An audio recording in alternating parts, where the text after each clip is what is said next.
Inspector बेटी, the journey of resilience. किसी ने सच ही कहा है कि जब आपका इरादा पक्का हो और आप में हौसला हो, तो आपको मंजिल तक पहुंचाने के लिए पूरी कायनात साजिश करती है। ऐसा ही कुछ इस कहानी में भी होने जा रहा है। ये कहानी प्रिया की कहानी है, जो एक गरीब बाप मनोहर की बेटी है। गरीब होने के साथ ही साथ प्रिया कुछ हद तक अभाग्यशाली भी है। उसकी माँ उसके बचपन में ही चली गई, और तो और परिवार के नाम पर उसके बाप के अलावा उसके पास और कुछ भी नहीं। पर इसका मतलब ये बिल्कुल भी नहीं कि प्रिया के सपनों की ऊंचाई में कोई कमी है। प्रिया अपने बाबा से बात करते हुए कहती है, बाबा, मुझे किताबें ला दो बाबा। कहाँ से लाऊं बेटी, आजकल मजदूरी भी कम हो गई है। सेठ टाइम पर पैसे नहीं देता। तू ही बता क्या करूं। बाबा, बिना किताबों के मैं पुलिस इंस्पेक्टर कैसे बनूंगी? मुझे नहीं पता बिटिया, लगता है इस देश में अब गरीबों को सपने देखने की इजाजत नहीं होनी चाहिए। पर मुझे तो पुलिस इंस्पेक्टर बनना है ना बाबा। कोई चमत्कार ही तुझे पुलिस इंस्पेक्टर बना सकता है बिटिया, यह मेरे बस की बात नहीं। चमत्कार? चमत्कार कौन करता है बाबा? जादूगर। चमत्कार जादूगर करता है। मनोहर प्रिया के दिमाग में जादूगर की बात डालकर चला जाता है। प्रिया अपने काम में लग जाती है और दोस्तों से उधार मांग मांग कर किताबें पढ़ने लगती है। तभी एक दिन प्रिया को पता चलता है कि गांव में एक जादूगर आया है।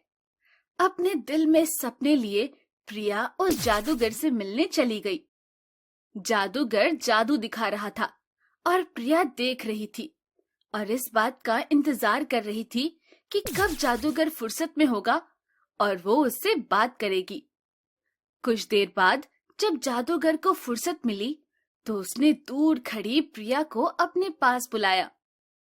क्या बात है नन्ही बच्ची, मैं देख रहा हूँ बहुत देर से तुम मेरी तरफ देख रही हो। क्या बात है बताओ। आप जादूगर हैं तो चमत्कार करते होंगे। हाँ करता हूँ तो। मेरे बाबा कहते हैं कि इस देश में गरीबों के सपने पूरे नहीं होते, उनके सपने कोई चमत्कार ही पूरा कर सकता है। तो आप चमत्कार करके मेरा सपना पूरा कर दीजिए। तुम्हारा सपना क्या है? मेरा सपना है पुलिस इंस्पेक्टर बनने का। क्या आप ये सपना पूरा कर सकते हैं? बिल्कुल कर सकता हूँ, पर मुझे पहले यह देखना होगा कि तुम जनता की सेवा करने लायक बुद्धि रखती भी हो या नहीं। मुझे तुम्हारी परीक्षा लेनी होगी। तैयार हो? जी बिल्कुल तैयार हूँ। जादूगर प्रिया के आत्मविश्वास से अभिभूत होकर उसे जादू की छड़ी देता है और उसे और साथ में गांव वालों को लेकर प्रिया की परीक्षा लेने के लिए सब चल देते हैं। जादूगर, प्रिया और गांव वाले चलते चलते एक जंगल के पास पहुंचते हैं। तो जादूगर सभी को रुकने का इशारा करते हुए प्रिया से कहता है, नन्ही बच्ची, अब तुम्हारी किस्मत तुम्हारे हाथों में है और तुम्हारी पहली परीक्षा ये है कि इस जंगल के अंदर एक बरगद का पेड़ है। उस बरगद के पेड़ पर मैं अपनी पहली किताब भूल आया हूँ। तुम्हें अंदर जाकर वह किताब लेकर आना है। मैं खुद ही चला जाता, पर क्या करूं, मुझे भेड़ियों से डर लगता है। क्या तुम जंगल में जाकर मेरी किताब ला सकती हो? आप यही रुकिएगा, मैं अभी गई और अभी आई। ऐसा कहकर प्रिया जंगल के अंदर चली जाती है। जब प्रिया जंगल के अंदर जाती है तो जादूगर पूरे गांव के साथ प्रिया का इंतजार करने लगता है। कुछ देर में नन्ही सी प्रिया हाथ में किताब रखकर बाहर आ जाती है। जब गांव वाले उससे पूछते हैं कि उसने अंदर क्या किया, तो वो बताती है, जब मैं अंदर गई तो भेड़िए मेरे पीछे पड़ गए। मैं जल्दी से सबसे लंबे पेड़ पर चढ़ गई। मुझे पता था कि भेड़िया मेरा पीछा नहीं छोड़ेंगे, इसलिए मैंने जादू की छड़ी घुमाई और अपना एक डुप्लीकेट बनाकर दूसरे पेड़ पर लटका दिया। भेड़िए उसके पीछे पड़ गए। तब तक मैं किताब लेकर बाहर आ गई और लगता है कि भेड़िए अभी भी मेरे डुप्लीकेट के नीचे आने का इंतजार कर रहे होंगे। बहुत खूब। क्या तुम अब अगली और अंतिम परीक्षा के लिए तैयार हो? बिल्कुल, आप भरोसा रखिए, मैं आपकी हर परीक्षा के लिए तैयार हूँ। और कोई परीक्षा नहीं मेरी बच्ची, बस एक और, फिर मैं तेरा सपना तुझे सौंपकर चला जाऊंगा।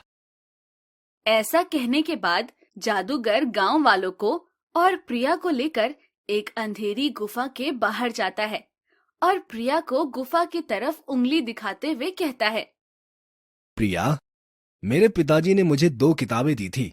एक तुम जंगल से वापस ला चुकी हो और दूसरी किताब इस अंधेरी गुफा के अंदर है।